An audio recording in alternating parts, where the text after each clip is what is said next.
Subscribe to our YouTube channel and press the bell icon to get the latest updates.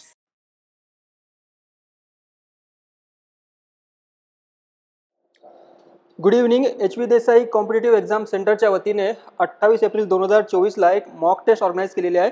याचा season 2 आहे. एक season अगोदर झालेला आहे. याची खासियत या टेस्ट सिरीजची ही आहे की तुम्हाला UPSC प्रिलिम्स सिम्युलेटेड एन्व्हायरमेंट तुम्हाला प्रोव्हाइड करण्यात येणार आहे.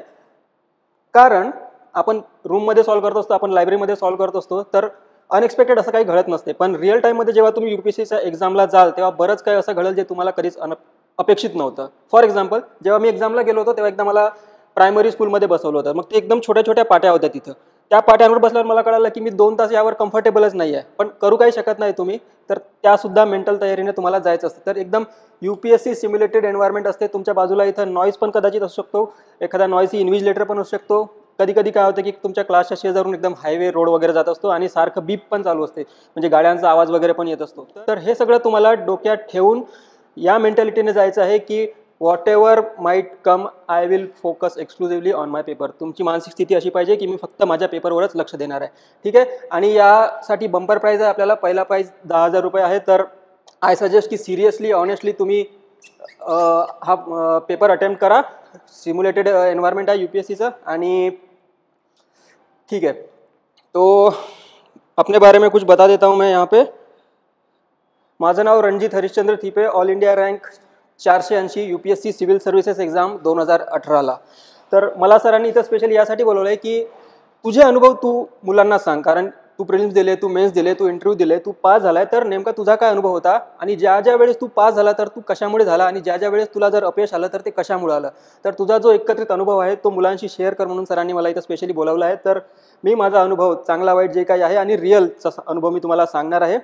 आपण टेस्ट डिस्कशन घेणार आहोत 29ला तुम्ही सगळ्यांनी इथं हजर राहायचं, यायचं, बसायचं. तुमचे जे काही पर्सनल डाऊट असतील ते पण मी एंटरटेन करणार आहे. आणि ज्या स्ट्रॅटेजीज मी वापरल्या आणि ज्यावेळेस मी पास झालो त्या सगळ्या स्ट्रॅटेजीज बिंदासपणे, दिलखुलासपणे मी तुमच्या सर्वांशी शेअर करणार आहे. आणि ज्या माझ्या काही चुका झाल्या आणि ज्या चुकांमुळे माझा जो UPSCचा प्रवास आहे पास होण्यापर्यंत 4 वर्ष लांबत गेला, त्या सगळ्या चुका देखील मी तुमच्याशी शेअर करणार आहे. जेणेकरून प्रिलिम्स म्हणजे 28 एप्रिल ते प्रिलिम्सपर्यंत हा जो 45 दिवसांचा वेळ आहे तो तुम्ही प्रॉपरली युटिलाइज करू शकाल. तुमच्याकडून त्या चुका होणार नाही ज्या चुकांमुळे माझ्याकडून कदाचित 2 वर्ष वाया गेले. ठीक आहे. ओके. तर आपला मेन टॉपिक असणार आहे 29 एप्रिलला प्रिलिम्सला कसं सामोरं जायचं. म्हणजे 29 एप्रिलला तुम्ही जेव्हा इथं डिस्कशन कराल माझ्यासोबत, त्यानंतर 16 जूनपर्यंत तुमच्याकडे 45 दिवसांचा वेळ असणार आहे. तर हे 45 दिवस तुम्ही काय केलं पाहिजे आणि काय स्ट्रिक्टली अवॉइड केलं पाहिजे यावर मी तुम्हाला मार्गदर्शन करणार आहे. टेस्टचं डिस्कशन असणार आहे. यामध्ये 100 प्रश्न. ह्या 100 प्रश्नावर ज्या स्ट्रॅटेजीज मी वापरल्या आणि ज्यामुळे मी पास झालो आणि ॲक्युरेसी तुमची एक्झाममध्ये जी तुम्ही क्वेश्चन्स अटेम्प्ट करता ती कशी वाढवायची याबद्दल हे 100 क्वेश्चन्स, यामधल्या स्ट्रॅटेजीज एक एक क्वेश्चन आपण डील करूया आणि एक क्वेश्चनमध्ये कुठली स्ट्रॅटेजी तुम्हाला वापरता येते याबद्दल मी तुम्हाला सांगणार आहे. जसं की आता समजा 100 क्वेश्चन्स आहे, 100 पैकी 10 ते 15 क्वेश्चन असे असतात की ज्यांना तुम्ही हातच नाही लावला पाहिजे. त्याला हात लावला तर चुकायचा पर्सेंटेज जो आहे, चुकायची शक्यता जी आहे ती 100% असते. त्यामुळे आपण अज्युम करून जायचं की साधारण मी 80 ते 90चा अटेम्प्ट करणार आहे आणि 10 क्वेश्चन्स असे असतील ज्याचा मला बिलकुलच आयडिया नाही आहे आणि मी त्यांना हातच लावणार नाही आहे. तर ते क्वेश्चन्स तुम्ही कसे निवडायचे हे देखील मी तुम्हाला सांगणार आहे. ठीक है. तो ओवरऑल हमारा अप्रोच ये होगा कि हम स्ट्रैटेजी सीखेंगे. अभी जो है 45 दिवस उरले आहेत. मी तुम्हाला नवीन काही त्यामध्ये शिकवू शकत नाही. नवीन तुम्ही शिकून आता उपयोगसुद्धा नाही, कारण त्याचं रिव्हिजन तुम्हाला पडणार नाही. तर या 45 दिवसामध्ये तुम्ही आत्तापर्यंत जे जे शिकलात, जे जे वाचलात त्याचा बेस्ट पॉसिबल यूज एक्झामच्या दिवशी आणि एक्झामपर्यंत कसा करायचा हे मी तुम्हाला सांगणार आहे. ठीक आहे. यामध्ये जी माझी टेक्निक आहे त्याला इंटेलिजंट गेसिंग आपण असं म्हणतो. यामध्ये इंटेलिजंट आणि गेसिंग हे दोन्ही शब्द महत्त्वाचे आहे. कारण गेस केला म्हणजे ये तुक्का आहे, ये गलत होने के चान्स ज़्यादा आहे. गेसिंग करायचं नाही आहे, यामध्ये इंटेलिजंट गेसिंग करायचं आहे. इंटेलिजंट गेसिंग म्हणजे काय आहे की तुम्ही अभ्यास केला आहे आत्तापर्यंत, तुमचं जे नॉलेज आहे ते थोडंफार विजडममध्ये जर कन्वर्ट झालं असेल तर तुम्ही इंटेलिजंट गेसिंग करू शकताय. म्हणजे काय की परफेक्ट आन्सर नाही होगा लेकिन आसपास जाएगा. म्हणजे तुम्ही 10 क्वेश्चन जर इंटेलिजंट गेसिंगने अटेम्प्ट केले तर त्यापैकी कमीत कमी 7 क्वेश्चन्स तुमचे किंवा 6 क्वेश्चन्स तरी बरोबर आले पाहिजे. असं करून करून तुमचा अटेम्प्ट जो आहे तुम्हाला 80-85 पर्यंत न्यायचा आहे. डिफिकल्ट पेपर असेल तर 80वर थांबायचं आहे. असं काही मर्यादा सेट केलेली नाही आहे, but 80 is the safe limit. खूप सोपा पेपर असेल, जर तुम्हाला वाटत असेल की पॉलिटीचे समजा 20 क्वेश्चन्स आहे, 20 पैकी 15-18 मला सहजपणे जमले, म्हणजे काय की पेपर सोपा आला, यावर्षी कट ऑफ वर जाणार आहे, म्हणजे तुम्ही तुमचा अटेम्प्ट 85 to 90 पर्यंत न्यायला हरकत नाही, इथपर्यंत न्यायचं. ठीक आहे, डिपेंडिंग ऑन पर्सनल तुमचं चॉईस असते. मला जर वाटलं की इकॉनॉमिक्सचे प्रश्न यावर्षी सोपे आलेत तर मी माझा टोटल अटेम्प्ट जो आहे पेपरचा तो मी 90 पर्यंत घेऊन जाईल.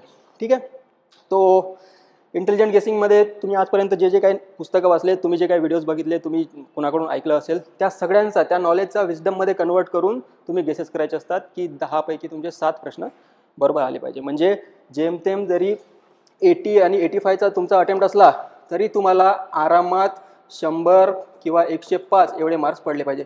अज्युमिंग की तुमचे 20-22 प्रश्न किंवा 25 प्रश्नही चुकू शकतात यामध्ये. पण तुम्ही जर अटेम्प्टच नाही केला तर चान्सच नाही आहे की तुम्ही 100 क्रॉस व्हाल. त्यामुळे इंटेलिजंट गेसिंग करून तुम्ही क्वेश्चन्स अटेम्प्ट करायचे आहे. 80-85 पर्यंत तुमचा अटेम्प्ट न्यायचा आहे. ठीक आहे, दुसरी गोष्ट, तुम्ही ज्यावेळेस दुसऱ्या दिवशी आन्सर की येईल किंवा बऱ्याच कोचिंगची त्याच दिवशी पण आन्सर की येते, तर आन्सर की आल्यानंतर तुम्ही काय करायचं आहे की तुम्ही टोटल मार्क्स तुमचे टॅली केले आणि तुमचा स्कोर जर 2-3 आन्सर की व्हेरीफाय करून जर 100-105च्या वर येत असेल तर त्याने काय होईल की तुम्ही दुसऱ्या दिवशीपासून मेन्सची प्रिपरेशन चालू करू शकता. बऱ्याच मुलांचं काय होते की मेरा स्कोर तो 90 आ रहा है, मेरा स्कोर 95 आ रहा है, तो मैं पास होऊंगा नहीं होऊंगा मुझे पता नहीं है. ह्या विवंचनेमध्ये कन्फ्युजनमध्ये काय होते की तुमचा वेळ वाया जातो. तुम्ही रिझल्ट लागेपर्यंत साधारण 12 ते 15 दिवस जातात. ते 12 ते 15 दिवस तुमचे वेस्ट जातात आणि या 12 ते 15 दिवसात तुम्ही कमीत कमी ऑप्शनलच्या एखाद्या पेपरची एक रीडिंग म्हणा किंवा इथिक्स आमचा पेपर 4 जो आहे त्याची एक रीडिंग तुम्ही कंप्लीट करू शकताय. तर हे 12 ते 15 दिवस तुमचे वाया नाही गेले पाहिजे. त्यासाठी काय करायचं आहे की आपल्याला टेस्टमध्ये मिळालेले मार्क्स, आपल्याला की आन्सर की टॅली करून मिळालेले मार्क्स हे 100-105च्या रेंजमध्ये असले पाहिजे. ठीक आहे, म्हणजे आपण एक्झामच्या दुसऱ्या दिवशीपासून मेन्सच्या तयारीला लागू शकतो. 2-3 दिवस चिल मारायला हरकत नाही. ठीक आहे, ओके. हां, डेली आणि विकली टार्गेट्स आपण त्यामध्ये सेट करणार आहोत. मी तुम्हाला अप्रोच सांगणार आहे की कसे कसे टार्गेट सेट करायचे. हे जे डेली टार्गेट्स आहे याचंच रूपांतर विकली टार्गेटमध्ये होत असते. आता जसं प्रिपरेशन करताना मी काय केलं होतं की पहिल्या अटेम्प्टमध्ये मी डेली टार्गेट सेट केले होते. मी 2 तास हिस्ट्री वाचणार, 2 तास जॉग्राफी वाचणार, 2 तास इकॉनॉमिक्स वाचणार. दुसऱ्या अटेम्प्टमध्ये मी काय केलं होतं की मी पूर्ण पॉलिटी अगोदर संपवणार. त्याला 5 दिवस लागू दे किंवा 7 दिवस लागू दे, पूर्ण इकॉनॉमिक्स नंतर संपवणार. तर यापैकी what works best for you हे तुम्ही तुमचं शोधून काढायचं आहे. मी तुम्हाला अप्रोच सांगणार आहे की जेणेकरून हे डेली टार्गेट आणि वीकली टार्गेट कंबाईन करून त्या 45 दिवसांमध्ये तुमच्या मिनिमम 2 ते 3 रिव्हिजन्स पडल्या पाहिजे आणि तेव्हा तुम्हाला ते रिटेन राहील. म्हणजे एक्झाममध्ये तुम्ही अप्लाय करू शकता. जसं इकॉनॉमिक्स माझं कमजोर होतं, वीक होतं, ते बँकिंग ऑपरेशन्स असायचे, repo rate, reverse repo rate, ते ओपन मार्केट ऑपरेशन्स वगैरे काय असतं हे कळायला मला बराच वेळ गेला आणि ते मला आठवण पण राहत नव्हतं. त्यानुसार मी रिव्हिजन कसे प्लॅन केले होते की आता समजा 45 दिवस उरले तर सुरुवातीचे 5 दिवस मी फक्त इकॉनॉमिक्स वाचणार आणि लास्टचे जे 2 दिवस आहे ज्या टर्म्स मला इकॉनॉमिक्सची आठवण राहत नाही त्यासाठी मी एक्सक्लुझिव्ह ठेवल्या होत्या. कारण पॉलिटीचं मला आठवण राहते, त्याचं लास्टच्या दिवसांमध्ये अभ्यास करायची गरज नाही आहे, फक्त इकॉनॉमिक्स मी करणार. तर अशा प्रकारे तुम्हाला नियोजन करावं लागेल. मैं तुम्हाला त्याचा चार्ट बनवून देईल कि कौन से सब्जेक्ट में स्ट्रांग है, कौन से सब्जेक्ट में वीक है और उसका रिविजन कैसे प्लान करना है. हे डेली टार्गेट तुमचे कन्वर्ट होतील वीकली टार्गेटमध्ये आणि पुढचे 45 दिवस जे आहे ते तुम्ही तुमचं पूर्ण टार्गेट, पूर्ण रिसोर्स जे आहे ते कंप्लीट करू शकता. ठीक आहे, रिव्हिजन प्लान करणं महत्त्वाचं आहे. यामध्ये रिव्हिजनचं इम्पॉर्टन्स यासाठी आहे की reading once is as good as reading nothing. म्हणजे तुम्ही एकाच सब्जेक्टसाठी जर 3 रिसोर्सेस वापरले असेल, फॉर एक्झाम्पल पॉलिटीसाठी तुम्ही डी बासू वापरलं असेल, लक्ष्मीकांत वापरलं असेल किंवा सुभाष कश्यप जर वापरलं असेल आणि एकदा सगळे पुस्तकं वाचली असेल तर त्याने होणार काय आहे की तुम्हाला एक्झामला गेल्यानंतर काहीच आठवणार नाही आहे, कारण तुमचं रिव्हिजन नाही पडलेलं आहे. त्यासाठी काय करायचं की मल्टिपल बुक्स एकानंतर एक बुक एकाच विषयाचे तुम्ही घ्यायचे नाही आहे. एकच पुस्तक एका विषयाचं तुम्ही वारंवार वाचून काढायचं आहे. जसं हिस्ट्रीसाठी तुम्ही जर मॉडर्न इंडियासाठी स्पेक्ट्रम वाचत असाल तर वारंवार स्पेक्ट्रम वाचायचं आहे. लक्ष्मीकांत वाचलं असेल तर वारंवार लक्ष्मीकांत वाचायचं आहे. आणि लास्टचे जे 7 दिवस आहेत त्यामध्ये तुम्ही काय करायचं आहे की स्पेक्ट्रमचं अपेंडिक्स वाचायचं आहे.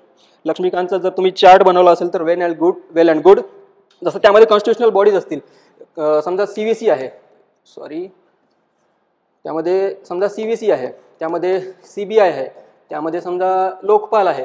तर या सर्वांचे टर्म्स किती असतात, किती वर्षांचे असतात, याला अपॉइंट कोण करते, याची रिमूव्हलची प्रोसिजर काय असते, असे तुम्ही चार्ट बनवायचे. नाहीतर तुम्ही शेवटच्या दिवसांमध्ये जर हे फुल पेजेस वाचायला लागला, समजा 4 पेजेसचं एक चॅप्टर आहे, हे सगळं जर वाचायला लागला तर यामध्ये बराच वेळ जाईल आणि तुमचे जे मेन टॉपिक्स आहे वाचायचे, समजा फंडामेंटल राईट्स म्हणून, त्याला DPSP म्हणून, ते सगळं सुटून जाईल. आणि प्लस याच्यासोबत जी 11ची जी NCERT आहे, 11ची इंडियन कॉन्स्टिट्यूशन ॲट वर्क, ती सुद्धा वाचणं तुम्ही महत्त्वाचं आहे, कारण फिलॉसॉफिकल क्वेश्चन जर आला तर तो त्या NCERT मधूनच येणार आहे, त्याच्या बाहेरून येणार नाही आहे. बाकी ऑब्जेक्टिव्हसाठी तुम्ही लक्ष्मीकांत प्रिफर करू शकता. आणि या छोट्या मोठ्या गोष्टी आहेत, कुणाचा टर्म समजा 6 वर्षाचा आहे, कुणाचा टर्म समजा 5 वर्षाचा आहे, कुणाचं रिमूव्हल प्रेसिडेंट करतो, कुणाचं रिमूव्हल डायरेक्टली होत असते. तर या सगळ्या गोष्टींसाठी एक चार्ट प्रिपेअर करायचा, स्वतः प्रिपेअर करायचं. टॉपर्सचे नोट वापरायचे नाही. टॉपर्सचे नोट्स त्याने आपलं लॉजिक लावून बनवलेले असतात.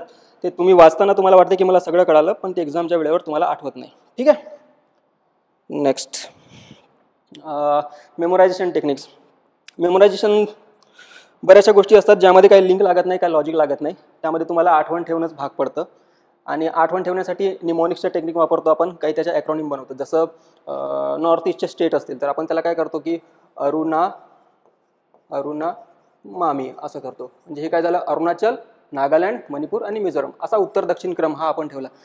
प्रत्येक गोष्टीसाठी तुम्ही जर असा लॉजिक वापरायला लागला तर तुमच्याकडे 100,000च्या वर हे असे ॲक्रॉनिम तयार व्हायला लागतील. आणि ऐन वेळेला एक्झामला गेल्यानंतर तुम्हाला ते ॲक्रॉनिमच आठवणार नाही. जसं इंजिनिअरिंगमधला मी माझा तुम्हाला एक्झाम्पल सांगतो. आम्ही काय करायचो की पॉईंट्स जास्त लिहिले की जास्त मार्क मिळतात. इंजिनिअरिंगला 4 पेजेस लिहिले की जास्त मार्क, असं ते आमच्या डोक्यामध्ये लॉजिक फिट होतं. मग आम्ही काय करायचो की प्रत्येक गोष्टीचे खूप सारे निमोनिक्स बनवून ठेवले होते. मग एक्झामला गेल्यानंतर मला कळालं की मला ते निमोनिक्सच आठवत आहेत आणि त्याचा फुल फॉर्म जो आहे तो आठवत नाही आहे. मग अशी गोंधळलेली परिस्थिती तुमची होऊ नये त्यासाठी काय असते की मेमोरायझेशन असते, त्याच्या मागे काहीतरी लॉजिक असलं पाहिजे. त्याच्या मागे काहीतरी छोटीशी एखादी कथा असते, एखादी घटना असते किंवा एखादा असा एपिसोड असते. जसं समजा आर्टिकल 35A झालं, आर्टिकल 370 झालं किंवा जम्मू काश्मीरमध्ये असलेली इन्सर्जन्सी झाली. या घटनांसाठी हे सगळं जे घडलं यासाठी एखादी क्रिटिकल घटना असते ती जबाबदार असते. जसं की इंडियन इंडिपेंडन्स जेव्हा झालं त्यावेळेस पठाणांची फौज काश्मीर व्हॅलीपर्यंत आली होती. मग काश्मीरच्या राजाने आणि तिथल्या रेजंटने सरदार पटेलांना सांगितलेलं, त्यांच्याकडून मदत मागवलेली. ऑन दिस टर्म काश्मीर इंडियामध्ये ॲक्सिड झाला होता. हे जर तुम्हाला आठवलं असेल तर 370 बद्दल तुम्हाला खूप वाचायची गरज नाही आहे. इसके पीछे का बॅकग्राऊंड क्या है, ये क्यों आया, इसके अंदर प्रोविजन क्या है. कारण ज्यावेळेस ज्या टर्म्स निगोशिएट केल्या होत्या गव्हर्नमेंट ऑफ इंडियाने आणि गव्हर्नमेंट ऑफ काश्मीरने त्या सगळ्यामध्येच हे आलं. तर हे लॉजिक असते. तुम्ही जर 370चं असं काहीतरी ॲक्रॉनिम बनवलं ABCD XYZ तर ते तुम्हाला कधीच आठवणार नाही. आणि प्रिलिम्समध्ये जरी कामाला आलं तरी ते मेन्समध्ये तुम्हाला उपयोगाला येणार नाही, कारण मेन्समध्ये थोडंसं लॉजिक आणि त्याच्या मागची स्टोरी महत्त्वाची असते. ठीक आहे. आणि दुसरा अप्रोच मेमोरायझेशनचा आम्ही असा वापरत होतो की भारताचा नकाशा आपल्या डोळ्यासमोर ठेवायचा, त्याला पूर्ण पाठ करून घ्यायचं आणि त्यानुसार जसं की भारतामध्ये मिनरल्स कुठं कुठं मिळतात, त्यासाठी कुठले कुठले प्रकारची जिओलॉजी लागते. मग त्या जिओलॉजीनुसार ये इस तरह की जियोलॉजी अगर है, मान लो ये लैटराइट का रॉक है यहाँ पे, तो यहाँ पे कौन से मिनरल्स होंगे, बायोलॉजिक, हे पाठ करून ठेवायचं. इथं समजा आपलं डेक्कन प्लॅटू आहे, डेक्कन प्लॅटूमध्ये कोणत्या कोणत्या प्रकारचे रॉक्स असतात हे पाठ करून ठेवायचं. मग डेक्कन प्लॅटूच्या वर जर समजा इथं गोदावरी व्हॅली आहे, इथं वर्धा व्हॅली आहे समजा, तर वर्धा व्हॅलीमध्येच कोळसा का सापडतो याचं काहीतरी लॉजिक असते. समजा इग्नियस रॉक असेल तर कोळसा सगळा जळून जाईल ना, तर इग्नियस रॉक असता कामा नाही, तिथं सेडिमेंटरीज रॉक असावा लागतो, म्हणून तिथं कोळसा शाबूत आहे. तर हे छोटं मोठं लॉजिक असते. या सगळ्या लॉजिकनुसार इंडियाच्या मॅपनुसार तुम्ही काही गोष्टी आठवण ठेवायच्या असतात, त्या मी तुम्हाला सांगणार आहे.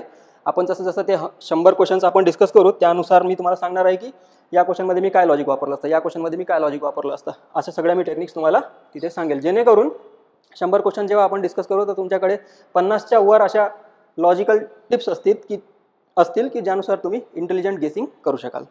ठीक आहे. ओके. हां, डिसिप्लिन आणि कन्सिस्टन्सी खूप महत्त्वाची आहे. 2 दिवस मी खूप अभ्यास केला आणि त्यानंतर मी केलाच नाही तर त्याचा उपयोग होणार नाही.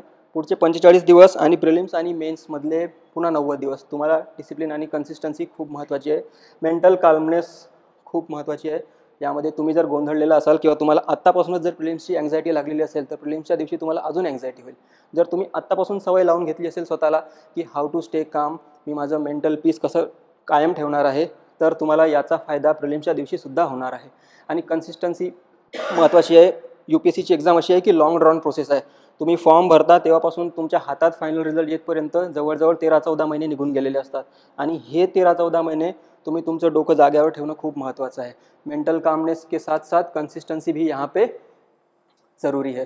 ही कंसिस्टेंसी नसेल तर काय होते कि ऑलमोस्ट हर बच्चा जो UPSC की एग्ज़ाम अटेम्प्ट कर रहा है वो क्लास 1 ग्रेजुएट होता है, क्लास डिस्टिंक्शन के साथ ग्रेजुएट होता है, तो रिलेटिवली सबकी लेवल्स सेम होती है. स्मार्ट बच्चे होते हैं, लेकिन ओनली डिफरेंस जो आपको पास करवाएगा या आपको अगला फॉर्म फिर से भरवाएगा वो होता है कंसिस्टेंसी में.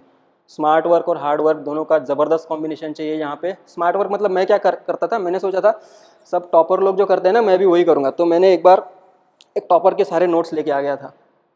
तो मैंने सोचा कि ये टॉपर्स के नोट्स है, इसके बढ़िया नोट्स है, रेडीमेड नोट्स है, तो मैंने सारे नोट्स का रट्टा मार दिया। और जब मेंस को गया तो मैं बुरी तरह फेल हो गया, क्योंकि मैंने हज़ारों चीज़ें वहाँ से रट्टा मार के रखी थी, लेकिन मुझे पता नहीं था कि ये लिखना कहाँ पे है, क्योंकि वो मेरे बनाए हुए नोट्स नहीं थे ना, मैंने उस पर एफर्ट नहीं किया था। तो ये स्मार्ट वर्क मैं जो समझ रहा था, एक्चुअली डम वर्क निकला वो। तो स्मार्ट वर्क के साथ साथ आपको हार्ड वर्क भी करना पड़ेगा। दोनों का जो कॉम्बिनेशन है इनसेपरेबल है, बिल्कुल आप इन दोनों को सेपरेट नहीं कर सकते। हार्ड वर्क और स्मार्ट वर्क दोनों यहाँ पे आपको करना ही पड़ेगा। तो आने वाले 45 दिन, उसके बाद प्रीलिम्स और मेंस के बीच के 90 दिन कंसिस्टेंसी, जो टारगेट सेट किया है रोज़ अचीव करना है, जो वीकली टारगेट सेट किया है वो रोज़ अचीव करना है। ओके, ठीक है। हां, 1-to-1 मेंटरिंग आपण घेऊया. तुमचे काही पुन्हा त्यानंतर काही डाऊट्स उरलेले असतील ते पण आपण घेऊया. जनरल टिप्स आणि टेक्निक जसं जसं प्रवाहासोबत ओघाने जे प्रश्न येतील ते सगळे मी एंटरटेन करणार आहे. बिंदास विचारायचं, काय टेंशन घ्यायचं नाही. ठीक है, मिलते हैं 29 अप्रैल को. मज़ा आएगा आपको भी, मुझे भी. ठीक है, ऑल द बेस्ट.